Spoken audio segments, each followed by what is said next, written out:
Episodio 1. La que no llevaba ropa bajo el hábito. La primera vez que alguien la vio sangrar, no fue entre las piernas, sino desde la cruz tatuada sobre su espalda. Se llamaba Amara.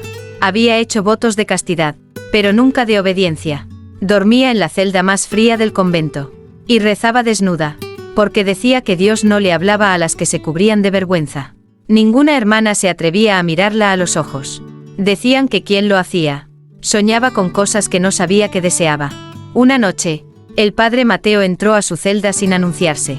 La encontró de rodillas, con el hábito abierto, y el pecho lleno de letras escritas a mano con tinta roja. No eran versículos, eran órdenes, y cada letra ardía. Amara lo miró, no sonrió, solo le dijo: si Dios quiere pureza, ¿por qué creó cuerpos que suplican ser tocados? Mateo huyó, pero regresó, siempre regresaba. Durante semanas, la iglesia intentó disciplinarla. Ayunos, silencios, aislamiento. Nada funcionó. Amara decía que lo que llevaba dentro no era un demonio, sino un milagro que nunca recibiría permiso para nacer. Un día, desapareció.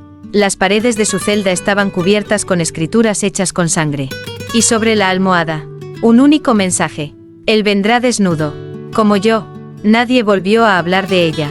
Pero cada Pascua, alguien encuentra leche fresca sobre el altar, aunque nadie haya entrado a la iglesia esa noche. Episodio 2. El cuerpo que no quería enterrarse.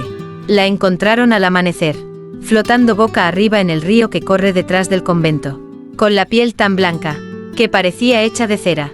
Era ella, Amara, pero algo no encajaba. Su cuerpo no estaba hinchado, no había rastro de descomposición, y sus labios seguían pintados de rojo. Las hermanas bajaron la mirada. El sacerdote se persignó sin convicción, y la madre abadesa dijo lo que todos pensaban pero nadie quería decir: ese cuerpo no quiere descansar. El ataúd fue sellado en silencio, sin misa, sin flores, sin llanto, pero la tierra no la quiso. Esa misma noche, los sepultureros regresaron al cementerio. La tumba estaba abierta, el ataúd vacío. Solo había una prenda doblada con cuidado.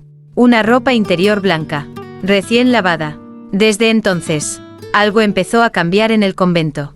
Las monjas no dormían, o soñaban demasiado. Una de ellas, Sor Lucía, se despertó gritando. Dijo haber visto a Amara sentada sobre el altar, desnuda, amamantando una criatura sin rostro, que no lloraba, sino recitaba salmos al revés.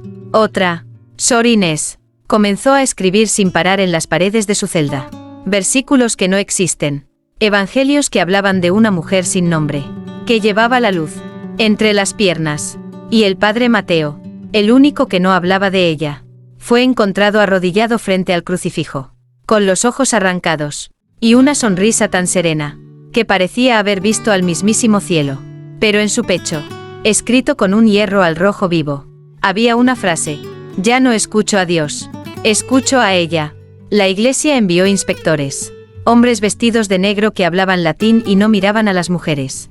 Revisaron todo, quemaron libros, sellaron habitaciones, declararon que no había milagro, ni herejía, solo histeria femenina. Pero una semana después, una carta llegó al Vaticano, sin remitente, solo una frase escrita a mano con tinta dorada: el cuerpo no fue hecho para callar, sino para revelar. Y junto a la carta, una fotografía: Amara, viva, en otro lugar, sentada en una iglesia abandonada, con un vientre que no tenía en vida, sino en profecía. Y en la esquina inferior de la imagen, una fecha: 13 de octubre, el mismo día que el sol dejó de salir sobre el convento. Episodio 3. Los senos de la santa que nunca parió. La historia de Amara no desapareció, solo cambió de nombre. En el pueblo, la llamaban ahora la Virgen que amamantaba a nadie. Nadie sabía dónde estaba, pero todas las noches, en la capilla vieja, alguien dejaba un cuenco de leche tibia sobre el altar, y por la mañana, el cuenco aparecía vacío, pero lleno de moscas muertas. Una monja nueva, Sor Teresa, llegó al convento con la misión secreta de vigilar la fe. Una mujer joven, disciplinada, pero con un brillo extraño en la mirada, como si llevara consigo más secretos que promesas. No tardó en obsesionarse con Amara. Leía cada frase olvidada, recolectaba fragmentos de sus escritos quemados, e incluso dormía en su antigua celda, que aún olía a incienso y a sudor. Una noche, Teresa sintió un dolor agudo en el pecho. Pensó que era ansiedad o castigo, pero al mirarse al espejo, vio algo que no pudo explicar. Sus senos estaban hinchados, duros, como si llevara días produciendo leche, pero ella no había sido tocada nunca, y sin embargo, sentía como si una boca invisible la reclamara cada medianoche. La ciencia no encontró razón. Los doctores huyeron del convento, y ella comenzó a escribir también. No cartas, no diarios, sino mandamientos, nuevos, carnales, sagrados. Cada palabra salía acompañada de una gota de leche, que caía sobre la hoja, y la iluminaba por segundos, como si alguien la estuviera leyendo desde otro plano. Una noche, el obispo en persona vino a interrogarla. Entró a su celda sin avisar, y la encontró así, de rodillas, el hábito entreabierto, y un cuaderno lleno de letras escritas con su propia leche. «¿Qué estás haciendo?», gritó él. Ella alzó la mirada. Sonrió con una dulzura insoportable. «Estoy preparando la palabra, pero esta vez vendrá en forma de hambre». El obispo ordenó su encierro inmediato. Dijo que era herejía, locura, desequilibrio hormonal. Esa misma noche, la celda de Sor Teresa se incendió, pero al apagar las llamas, el cuerpo no estaba. Solo encontraron en la pared una inscripción hecha con leche quemada. Lo sagrado no entra por la cabeza, se gesta entre las piernas. Desde entonces, varias mujeres del pueblo casadas, viudas, niñas aún sin menstruar, comenzaron a soñar con un hijo que lloraba sin hacer ruido. Un hijo que se alimentaba solo de fe y de deseo. Y mientras tanto, en algún lugar, una figura se pasea entre iglesias abandonadas, con un hábito suelto y el pecho lleno de vida, sin haber parido nunca. Episodio 5. El vientre que no tenía sombra. La primera en notarlo fue Sor Ana, una monja vieja, medio ciega, que pasaba sus días sentada frente a la imagen de la Virgen, rezando un rosario que ya no recordaba porque comenzó. Ese día, mientras murmuraba el misterio glorioso, levantó la vista y vio algo imposible. La estatua de María estaba llorando, pero no lágrimas, sino leche, corriendo por su mejilla de mármol. Descendía lenta, espesa, como si viniera del cuerpo de una madre viva. Sor Ana no gritó, solo se arrodilló y besó el suelo. Sabía que la señal había llegado, pero no de Dios, sino de ella, Amara. Desde su aparición, nada volvió a ser igual. Nadie la había visto desde aquella noche en que la tierra tembló, pero su presencia era constante.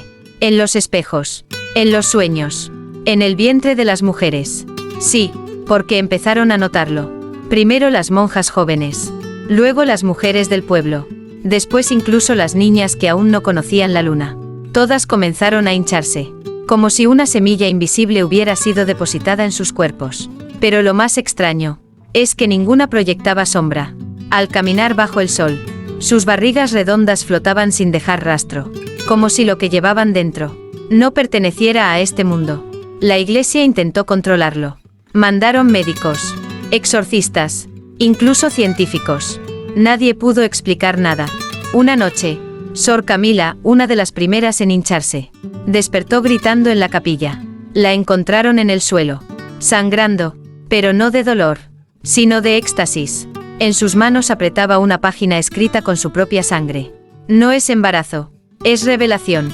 Y debajo, lo que crece en nosotras no será humano.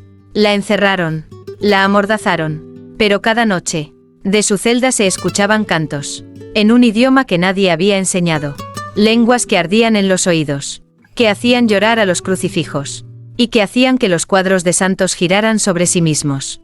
El obispo, desesperado, ordenó evacuación, pero ya era tarde, porque al fondo del convento, una puerta que llevaba siglos cerrada, se abrió sola, y de su interior, salió un susurro.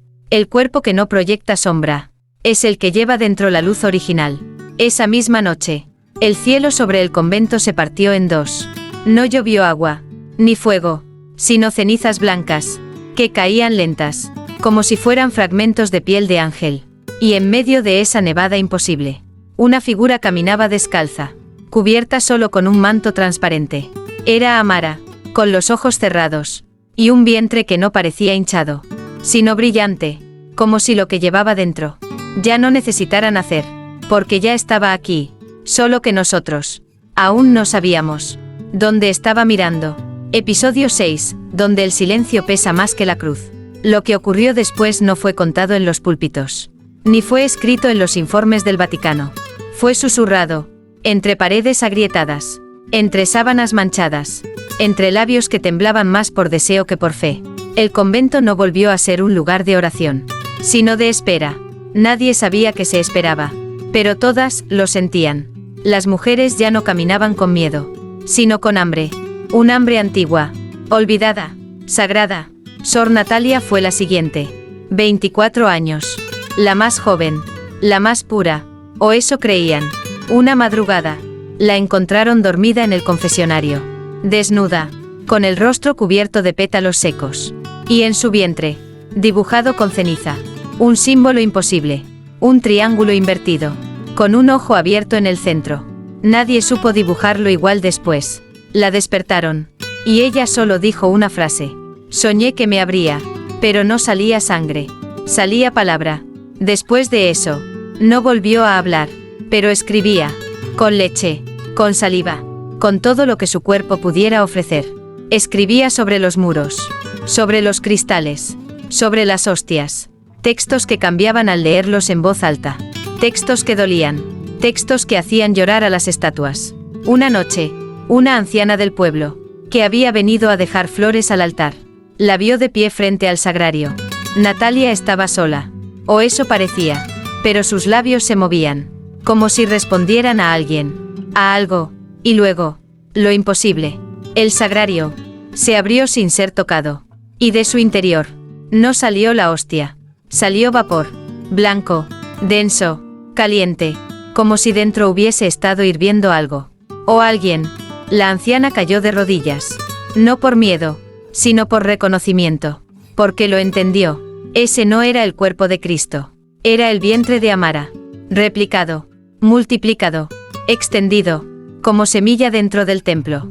A la mañana siguiente, la anciana fue hallada muerta, con una sonrisa inquebrantable, y un mensaje escrito en su frente. Lo callado también da a luz. Los cardenales vinieron. Los gritos se ocultaron tras incienso. El convento fue clausurado, sellado con cruces, con decretos, con miedo, pero las mujeres no se fueron, se quedaron, esperando, en silencio, un silencio tan espeso, tan profundo, tan absoluto, que en él podía oírse el latido de algo que aún no había nacido, o peor, que ya había nacido, pero no en este mundo. Episodio 7, la llama que lamía los pechos de Dios. Primero fue un murmullo, luego un canto, después fuego, no fuego que quema, fuego que toca, que lame, que despierta. El convento sellado comenzó a emitir luz desde adentro, una luz roja, como si algo ardiera en el útero de las paredes. Los vecinos no sabían si rezar o correr, pero nadie se atrevía a entrar, porque sabían que ya no era un lugar de monjas, sino de mujeres elegidas. Dentro, las que habían permanecido ya no usaban hábitos, los habían colgado como pieles muertas. Caminaban desnudas, no por lujuria, sino por verdad. La ropa, decían, miente, oculta, desvía, y Dios no habla con telas, habla con carne. Una de ellas, Sor Marta, una mujer antes rígida, devota, ahora caminaba como si cada paso fuera una oración. Sobre su pecho habían brotado marcas, no cicatrices, marcas nuevas, como lenguas de fuego escritas sobre la piel. Y cuando alguien se acercaba demasiado, esas marcas ardían, de verdad, quemaban, pero nadie gritaba, porque dolía, como duele recordar quién eras antes de nacer. Una noche, una figura apareció frente al altar. No caminó, flotó, Amara, pero distinta, más alta, más delgada, más transparente. Se le veían las venas, pero no eran rojas, eran doradas, y sus pechos no eran de mujer, eran de Madre Divina. De ellos no salía leche, salía fuego líquido. Cada gota que caía al suelo dibujaba símbolos, cada símbolo, un mandato nuevo. No recen más, dijo Amara. con voz múltiple, como si hablara un coro escondido en su garganta. Escuchen, solo escuchen. Y entonces, comenzaron los cantos. No salían de bocas, salían de vientres, como si el órgano de la fe estuviera más abajo de lo que pensaban los hombres. Sor Marta se arrodilló, y sus pechos comenzaron a sangrar, pero la sangre no caía. Flotaba, formando letras, formando nombres, formando una escritura que no requería traducción, porque el cuerpo ya entendía. Una escritura viviente, un evangelio que no necesitaba papel, solo piel. Amara extendió las manos, y las llamas lamieron los pechos de cada mujer. Pero nadie ardía, nadie moría, solo cambiaban. Se deshacían de lo anterior, de lo impuesto, de lo heredado. Una nueva teología nacía allí, hecha de pezones, de vientres, de suspiros, de silencio cargado. Y afuera, los campanarios se resquebrajaban, las estatuas perdían los ojos, las cruces caían al revés, pero no por profanación, sino porque ya no eran necesarias. El fuego no destruyó el convento, lo volvió sagrado, y al final de esa noche, una frase apareció escrita en el techo, donde antes colgaba un Cristo olvidado. El primer lenguaje de Dios fue el cuerpo. El segundo, el deseo. Y el tercero, aún arde. Episodio 8, el latido que no era humano. Todo lo que se mueve tiene un corazón, pero no todo lo que late es humano. Desde aquella noche en que el fuego no quemó, el convento dejó de pertenecer a esta tierra. La gente lo evitaba. Las palomas no volaban sobre él. Las campanas dejaron de sonar, aunque nadie las había tocado. Dentro, las mujeres ya no eran mujeres, tampoco santas, tampoco monjas. Eran algo nuevo, algo que no tenía nombre, porque los nombres duelen cuando no caben en la boca. Sor Marta despertó esa madrugada con un sonido. No un ruido, un ritmo, un latido profundo, denso, que no venía del pecho, sino de las paredes, como si el edificio estuviera respirando, como si el suelo debajo del altar tuviera pulso. Salió descalza, con los pies húmedos de sudor y de incienso. Siguió el sonido. Cada paso la acercaba más a algo que su cuerpo reconocía, pero su mente aún no quería nombrar. Al llegar a la cripta antigua, la puerta ya estaba abierta. No había nadie, solo aire espeso, y una luz rojiza, como si el lugar estuviera iluminado desde adentro del suelo. Bajó los escalones, uno a uno, sin prisa, sin miedo, y al llegar al último, lo vio, un corazón, gigante, palpitante, flotando en el aire, suspendido por nada, sosteniéndose por sí mismo, como si no necesitara un cuerpo para latir. No era rojo, era oscuro, con venas doradas que se movían como serpientes dormidas. Y cada latido hacía temblar las columnas, hacía estremecer los pechos, hacía llorar a las que ya no sabían llorar. Marta cayó de rodillas, pero no rezó, solo escuchó, porque el corazón hablaba, no con palabras, sino con memorias. Mostró imágenes, no visiones celestiales, sino cuerpos, mujeres de todas las épocas, abrazándose, curándose, deseándose, pariendo sin dolor, amando sin permiso, y al final de todas ellas, Amara, desnuda, con una corona de espinas hechas de leche seca, y en su vientre, no un hijo, sino un hueco, un vacío perfecto, sagrado, brillante. El corazón palpitó más fuerte. 1, 2, 3 veces, y luego se detuvo. No murió, solo esperó. Esperó algo que Marta no entendía, pero que su cuerpo ya estaba preparando. Cuando salió de la cripta, tenía los ojos blancos, y en la palma de su mano, un símbolo había aparecido, un círculo abierto, como una boca que espera ser alimentada. Esa noche, todas las mujeres del convento soñaron con el mismo sonido. Un latido, pero no de amor, ni de vida, sino de revelación. Y en el sueño, escucharon una frase que no olvidaron jamás. No todos los corazones nacen para amar. Algunos nacen para anunciar el fin. Episodio 9, el hijo que se amamantaba solo. Al principio, nadie lo vio, solo se sintió, como una corriente de aire caliente, que acariciaba los tobillos al pasar, como un susurro sin boca, que se instalaba detrás del oído. Justo antes de dormir, las mujeres del convento empezaron a despertarse, con la sensación de que alguien las había tocado.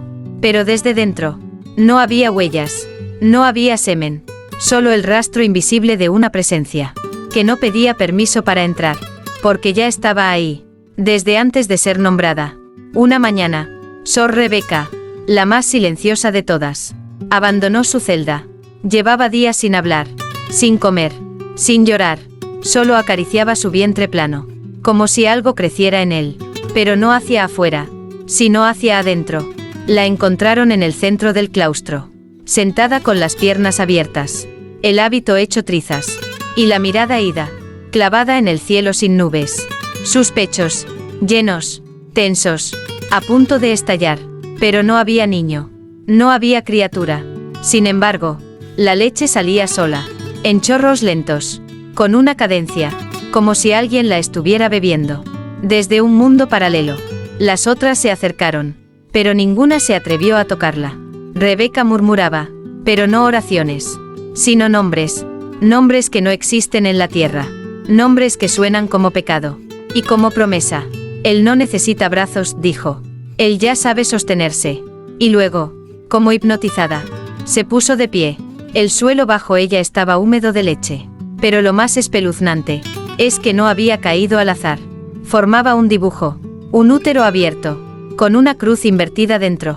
No se limpió, no se tocó, solo caminó hacia la capilla, donde el crucifijo colgaba en silencio. Y ahí, al pie de Cristo, se arrodilló, sacó un pañuelo, y lo empapó con su propia leche. Después, limpió los pies del Cristo tallado, con ternura, como si fuera su hijo, como si fuera su creación. Y mientras lo hacía, el rostro del Cristo pareció derretirse, no literalmente, pero algo cambió, su expresión, su mirada, de sacrificio, a deseo. Esa noche, las campanas del convento repicaron solas, no para anunciar misa, sino parto, porque una nueva voz nació entre los muros, no de garganta, ni de matriz, sino de memoria antigua, de recuerdo que aún no ha pasado. Y esa voz, sin género, sin forma, sin piedad, dijo algo que estremeció hasta los vitrales. No nací para salvar, nací para recordarles, de que están hechas. Al día siguiente, la estatua del Cristo desapareció, y en su lugar, una figura femenina, con los pechos abiertos, y el vientre transparente, apareció sentada en el altar, sin rostro, pero con una mano extendida, suplicando no ser adorada, sino alimentada. Episodio 10, la hostia que latía. El altar había cambiado. Ya no era de mármol, ahora parecía piel, tibia, viva, respiraba, y justo en el centro, donde antes se colocaba el cáliz, había una hostia, pero no era blanca, ni redonda, ni inerte. Latía, con un ritmo lento, grave, como el de un corazón de madre, que espera un hijo que no va a llegar, porque ya llegó. Las mujeres no se atrevían a tocarla, ni siquiera a mirarla fijo. Decían que quien la observaba demasiado tiempo, recordaba cosas que nunca vivió, dolores ajenos, partos antiguos, susurros de caderas abiertas, en siglos donde la fe no salvaba, sino poseía. Sor Esther, una mujer mayor, antigua profesora de teología, no pudo resistir. Una noche se acercó al altar, sola, desnuda, y se arrodilló frente a la hostia. Sus labios temblaban, no por frío, sino por culpa. Perdóname, por haber predicado tu nombre, con palabras secas, y vientre sellado. Extendió la mano, y la tocó. La hostia palpitó bajo sus dedos, pero no huyó, se ofreció. Y entonces, ocurrió. No fue una visión, fue una experiencia. Esther sintió un calor subiendo por sus brazos, entrando en su pecho, llenando su garganta, y explotando en su boca, como leche ardiente. No era pan, era cuerpo, era deseo, era voz. Esther cayó de espaldas, el cuerpo convulsionando, como si 1000 lenguas la recorrieran por dentro. No gritó, solo abrió los ojos, y en su pupila, las otras vieron reflejado algo que ninguna pudo explicar. No era el rostro de Dios, era el rostro de una mujer, que lloraba sangre, mientras amamantaba una serpiente. Las demás corrieron a ayudarla, pero Esther ya no hablaba, solo repetía, con los dedos en la boca, una frase muda, que todas entendieron sin sonido. Ya comimos palabras, ahora toca devorar lo que callamos. Después de eso, Ninguna volvió a celebrar misa. Ya no había liturgia, ni confesión, ni necesidad, porque la fe ya no venía de arriba, venía desde el centro del cuerpo, desde el espacio entre los senos, desde el olor húmedo del deseo bendito. Y en lugar de la hostia, cada mañana, las mujeres colocaban algo distinto sobre el altar. Un mechón de vello púbico, una gota de leche, una lágrima que ardía, un beso sin destinatario. Ofrecían lo que la Iglesia nunca pidió, pero lo que siempre quiso. Y sobre las paredes apareció escrita una nueva regla, no tallada, sino sudada. Comulgar no es tragar, es abrirse. Episodio 11. El cáliz no quiso su sangre. Hay objetos que no fueron hechos para contener ni agua, ni vino, ni fe. Hay objetos que, al ser usados para lo sagrado, se rompen por dentro y sangran. Esa mañana, el cáliz apareció en el suelo del convento. No caído, no robado, no olvidado, colocado, con intención, vacío, pero húmedo, y a su lado, una nota escrita con dedos temblorosos. Ya no recibe sangre, porque aprendió a beber leche. Las hermanas se miraron unas a otras. Ninguna lo había escrito, y todas lo entendieron. La sangre ya no era suficiente. No era símbolo, no era promesa, era memoria de un sacrificio masculino, que nunca les perteneció. Y ahora, el cuerpo hablaba otro idioma, más tibio, más líquido, más blanco. Esa noche, Sor Julia, una mujer de mirada dura y labios rotos por los rezos, despertó con un dolor punzante en el vientre. No menstruaba desde hacía años, pero sangraba, no por dentro, por fuera. La sangre le salía por la piel, como si su cuerpo ya no supiera por dónde expulsar tanto silencio. Gritó, pero su voz no pidió ayuda, pidió permiso, y lo recibió. Bajó las escaleras, desnuda, sangrante, y al llegar al altar, se encontró con el cáliz. Seguía ahí, esperando, como un testigo que no olvida. Julia lo levantó, y lo apretó contra su pecho. Pero el cáliz se negó, no la aceptó, no bebió de ella, se agrietó, tembló, y luego, estalló en sus manos.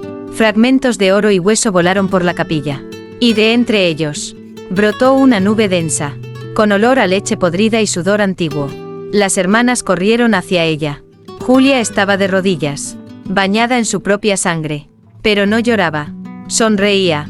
No quiere más sangre, dijo, con voz entrecortada, porque ya fue derramada. Ahora quiere sustancia, quiere cuerpo, quiere lo que solo nosotras podemos ofrecer. Y en ese instante, todas supieron qué debían hacer.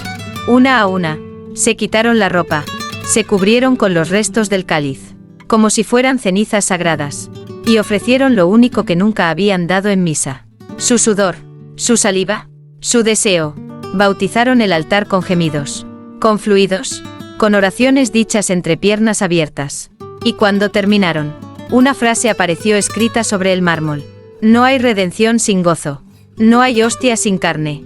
Desde entonces, ningún objeto volvió a sostener lo divino, porque lo divino había dejado de estar en las cosas, y ahora ardía en sus cuerpos.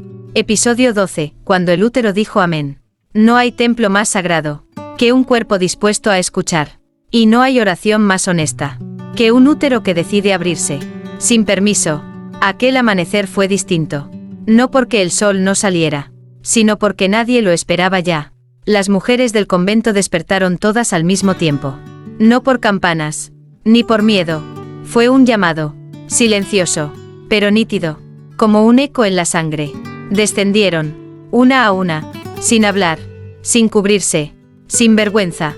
Caminaban como ofrendas, como profecías vivas, como respuestas. Amara ya no estaba, pero su ausencia tenía forma, olor, latido. Y en el centro del claustro, ahí donde la piedra siempre estuvo fría, había un círculo de fuego, perfecto, inquietante.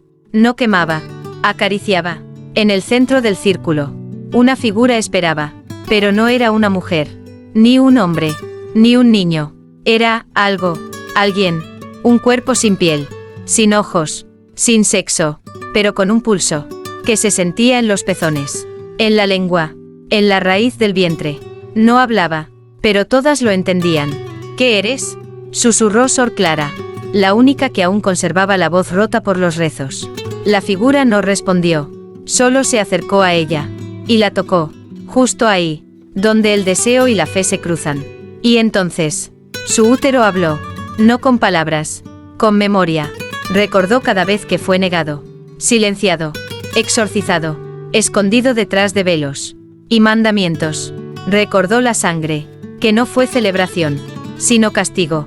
Recordó los nombres que nunca se le permitieron pronunciar. Y luego, dijo, amén, no con la boca, con las paredes del cuerpo, con cada pliegue que la Iglesia jamás se atrevió a nombrar. Las demás cayeron de rodillas, pero no por sumisión, sino porque algo dentro de ellas también quería hablar. Y así fue, una a una, sus úteros comenzaron a cantar, un canto grave, antiguo, sin idioma, pero cargado de fuego. Las columnas temblaron, los vitrales se quebraron, las cruces se cayeron, y en el techo, donde antes colgaba el Espíritu Santo, apareció escrito con leche negra: la carne no fue el pecado, fue la Biblia que olvidaron leer. Cuando terminó el canto, la figura del centro del fuego desapareció. No se fue, se dispersó en ellas, y esa noche, todas durmieron abrazadas, como recién nacidas, pero con la certeza de que algo había sido fecundado. No en sus cuerpos, en la historia. Y al amanecer, las paredes del convento sangraban leche. Episodio 13. Los gritos que el Vaticano nunca pudo callar. La noticia no llegó por carta, ni por decreto. Llegó por grietas. En los muros del Vaticano comenzaron a abrirse fisuras, finas como venas, profundas como ombligos. Y de ellas, brotaba un líquido espeso, blanco, cálido. No era pintura, era leche. Leche sin origen, leche sin madre, leche que no debía estar allí. Los teólogos hablaron de humedad, los obispos hablaron de herejía. El Papa guardó silencio. Pero una noche, durante la hora más quieta del claustro, el silencio se rompió. Una voz, femenina, suave, dolorosa. ¿A cuántas más van a silenciar, para mantener sus templos de piedra? Los guardias corrieron por los pasillos. No había nadie, pero la voz seguía. No salía de una boca, salía del aire, de los muros, de los techos, y en el centro de la Capilla Sistina, ahí donde el dedo de Dios casi toca al hombre, apareció una mancha, no de sangre, sino de leche reseca, en forma de útero. Los cardenales ordenaron restauración inmediata, pero cada vez que limpiaban, la mancha volvía, más grande, más definida, y bajo ella, comenzaron a oírse gritos, susurros, lamentos, gozos, voces de mujeres que ya no están, pero nunca se fueron. Aquí hay vientres que se tragaron sus himnos, dijo una de ellas. Aquí hay cuerpos que no caben en sus misales, dijo otra. El Vaticano entró en crisis. Se hablaba de posesión, de castigo, de locura colectiva, pero no era locura, era parto. El mundo espiritual estaba dilatando. Una semana después, la cruz principal de San Pedro cayó al suelo. No por viento, ni por terremoto, sino por decisión. Cayó recta, se quebró en dos, y de su interior no salió polvo, salió un grito, un solo grito, con 1000 voces dentro. Ella ha vuelto. Los medios no lo reportaron, las cámaras no lo captaron, pero los cuerpos lo supieron. Miles de mujeres, al mismo tiempo, sintieron ardor entre las piernas, no por enfermedad, sino por memoria. Y en algún lugar, muy lejos de los vitrales, en una pequeña iglesia abandonada, cubierta de hiedra y silencio, una figura amamantaba en la penumbra. La criatura no tenía rostro, pero tenía boca, y una lengua que conocía. La teología de la carne. Amara no hablaba, solo lo sostenía. Y en la pared, alguien escribió con los dedos mojados en leche, lo que la iglesia no quiso nombrar. El cuerpo lo gritó, y ya nadie podrá callarlo. Episodio 14. La monja que parió sin abrirse. Dicen que fue la última en llevarlo dentro, la última en resistirse, la última en rendirse. Sor Magdalena, muda desde los 13, firme como una piedra, fría como un dogma, jamás lloró, jamás gritó, jamás pecó, hasta que su vientre comenzó a latir. No se inflamó, no sangró, no se abrió, y sin embargo, una noche, dio a luz. Nadie entendió cómo. No hubo agua, no hubo grito, no hubo dilatación. Solo se arrodilló frente al altar. Y empezó a temblar, como si algo la estuviera atravesando. Desde la memoria, su cuerpo entero se arqueó hacia atrás. Y desde su boca, emergió un suspiro espeso. Cargado, vivo, el aire se hizo denso. La luz cambió de color.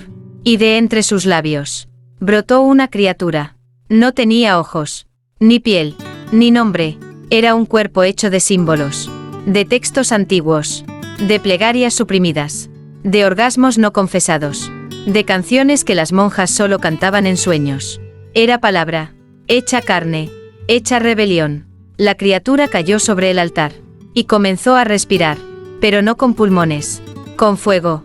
Su primer aliento quemó el mantel sagrado, y en su lugar, dejó ceniza en forma de letras. Amén, ya no basta. Ahora diremos, aquí estoy. Magdalena no murió, tampoco vivió igual. Desde entonces, no necesitó moverse para que las paredes temblaran. No necesitó hablar para ser entendida. Caminaba por el claustro, y las puertas se abrían solas. Las velas se encendían sin cerillos. Los crucifijos giraban, porque ella ya no era una mujer, era el eco de todas. Las que callaron, las que sangraron, las que parieron sin querer, las que no fueron canonizadas. El Vaticano, al saber lo ocurrido, envió al arzobispo Cano, un hombre severo, intachable, temido. Entró al convento con incienso, agua bendita, y una Biblia de 3 kilos. Salió horas después, desnudo, descalzo, con una sonrisa que le partía la cara, y una sola frase escrita con ceniza en el pecho. Vi su útero, y no quise volver. Después de eso, Magdalena dejó de caminar, se sentó en el altar, y abrió las piernas, no por lujuria, sino como gesto de poder, como quien muestra un santuario. Y ahí, entre la carne y la fe, apareció el último versículo. La revelación no bajará del cielo. Está entre las piernas de quien nunca fue escuchada. Episodio 15, cuando Dios quiso ser mujer. El convento ya no existe en los mapas. Fue borrado.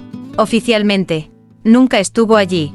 Pero si caminas lo suficiente, si escuchas lo que no suena, y sigues el aroma a leche tibia mezclada con incienso, puede que lo encuentres, aunque ya no sea de piedra, sino de carne, y no tenga campanarios, sino pezones, porque ahora late, respira, se abre, y recibe. Nadie ha vuelto a ver a Magdalena, pero todas sueñan con ella, sentada sobre un trono sin patas, sosteniendo una corona de espinas hechas con cabellos de monja, y con un rostro que no es uno solo, sino muchos.